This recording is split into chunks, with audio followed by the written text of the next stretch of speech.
Considere a seguinte definição. A lagrangiana L barra só difere da lagrangiana L pela derivada total em relação ao tempo de f de qt. Lembre-se de que derivada total é isto aqui, ó.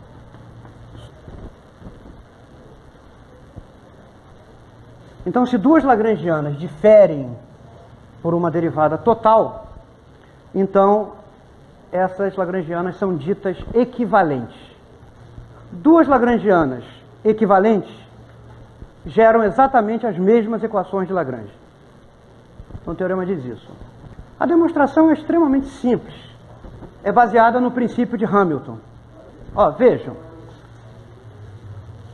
Vamos escrever a ação associada à lagrangiana L barra.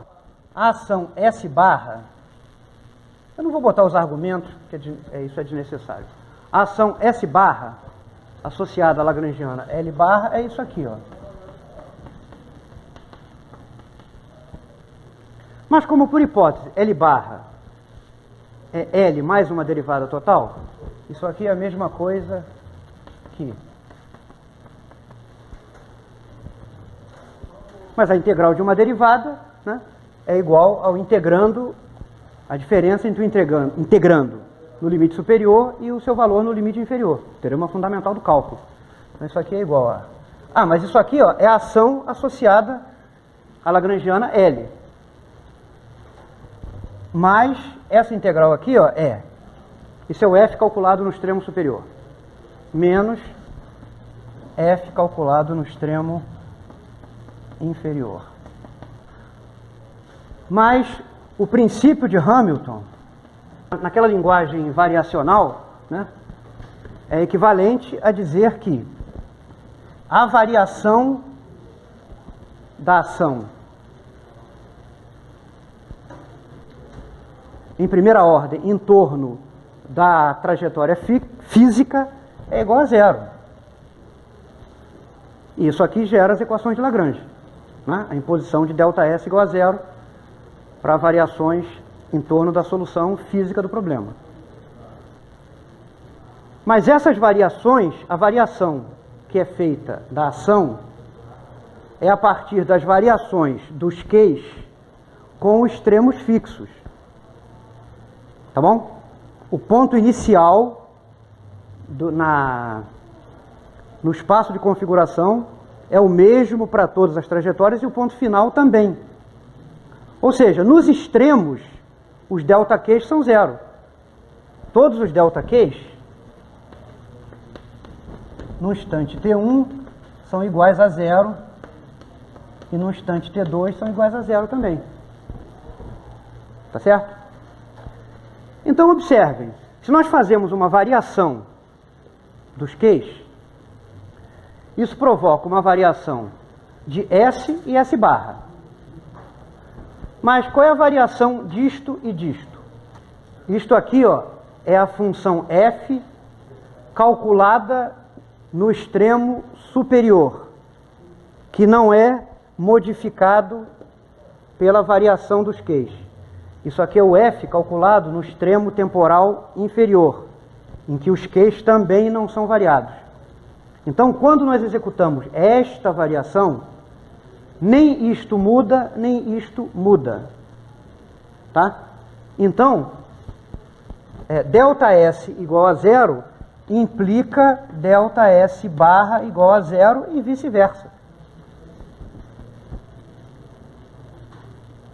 Tá? A condição de variação de S igual a zero é a mesma coisa que variação de S barra igual a zero e vice-versa.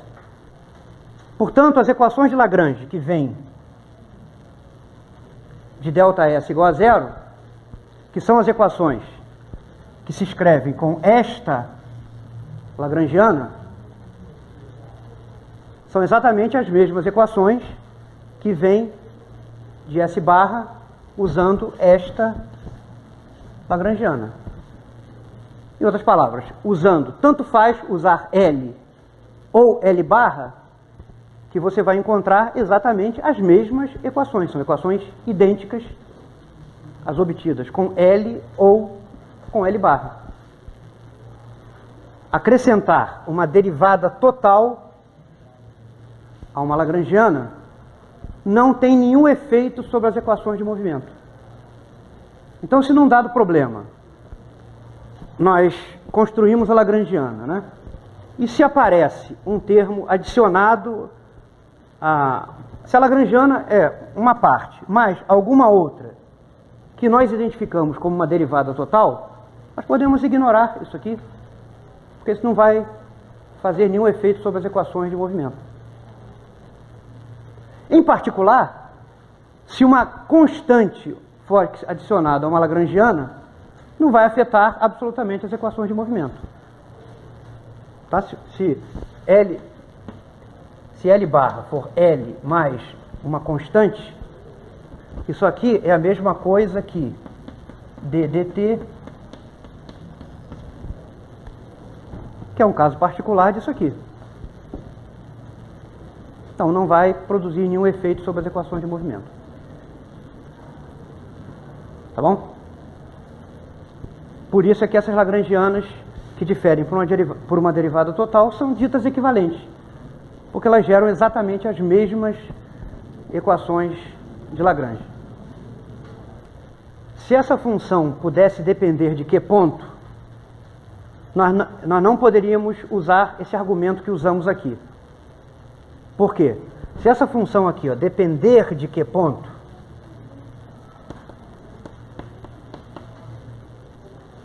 aí nós teríamos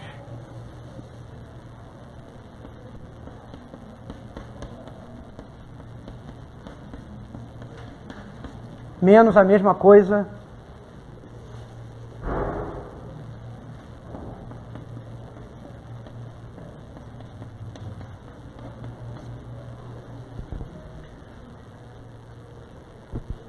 nós só podemos afirmar que a variação dos Qs é zero nos extremos, mas não podemos afirmar que a variação dos Q ponto é zero nos extremos. Não é garantido que a variação desses dois termos aqui é zero. Então não é garantido que ΔS é igual a ΔS barra.